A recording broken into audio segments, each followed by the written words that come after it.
Leger Digital has taken a snapshot on social media usage and behaviors, and unsurprisingly, TikTok and AI have started to become the go-to search tools, and younger users are communicating more via direct messages or DMs. So joining us now to read between the lines of this results and study here is Mohit Rajans, media consultant. Mohit, appreciate the time this morning.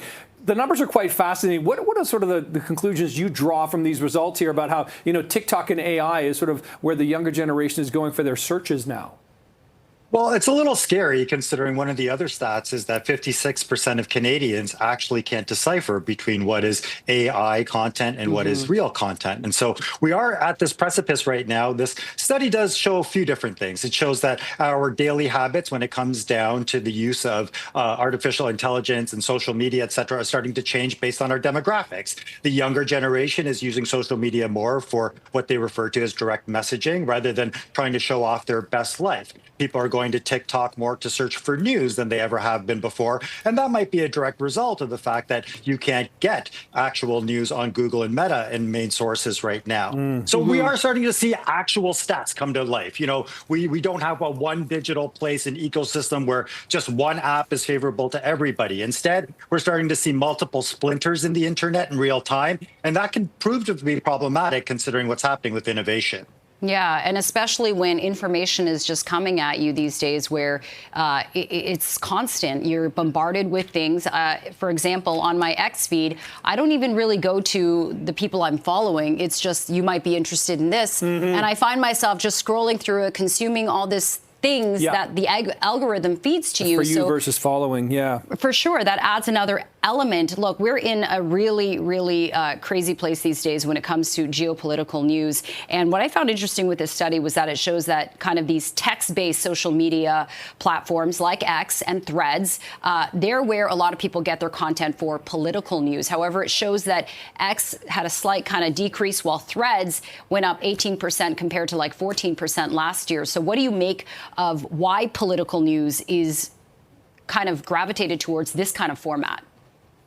I think the cross-section of watching the political leaders and what they're doing with these social media companies is really what's at play here. What you've seen is sort of this discontent towards Elon and therefore the owner of X actually play out in the way that people want to engage on that platform and maybe go on to expect what something like Grok will end up feeding them. As we both know, we all know, Grok has been problematic as an AI solution for people. Whereas you have Facebook, who it's just creating Meta, and it's an entirely different ecosystem that people have grown to like for the last 20 years.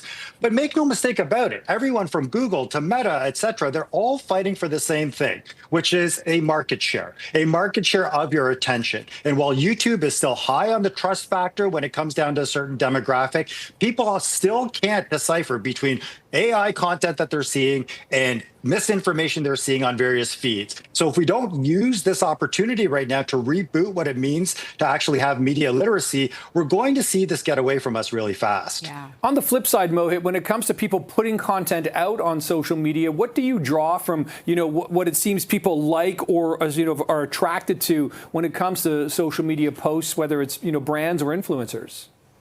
Well, it's interesting. I find it very interesting that people follow brands that they actually like and clothing brands, et cetera, on social media. So that's obviously for a commerce thing. And so you're seeing a lot of brands lean into social media where they hadn't 10 years ago and offering discounts in e-commerce directly. But then you're also starting to understand the power of the influencer in a certain demographic. And so people love that direct one-on-one between 18 and 24-year-olds. They love that one-on-one recommendation when it comes down to it. But that can be problematic as well. See, this is a snapshot when it comes down to a certain demographic and the way that people are using different things. What we have to get to eventually is, what is our plan as a society? Are we going to let an app like TikTok actually run an algorithm that's this popular in this demographic without any regulation? Are we going to ask Google to do more when it comes down to carrying certain types of news? We're about to have a generation that's going to have AI on their phones every day. So we can't take away from how big that disruption is going to be. But Jen, Nick, this is all about intent now. When you go on apps, what is your intent? That's what we have to teach our actual next generation, because intent is what will lead them to their best experiences. Yeah. It's a good point there, Mohit. Okay, let's leave it there. Mohit Rajans from thinkstart.ca. Thinkstart, right? Yeah. Yeah, thinkstart.ca. Thinkstart.ca. Okay, I just want to make sure we didn't take it at the top, so we'll say it at the bottom. Mohit, always appreciate the time. Thanks so much. Thank you. Take care.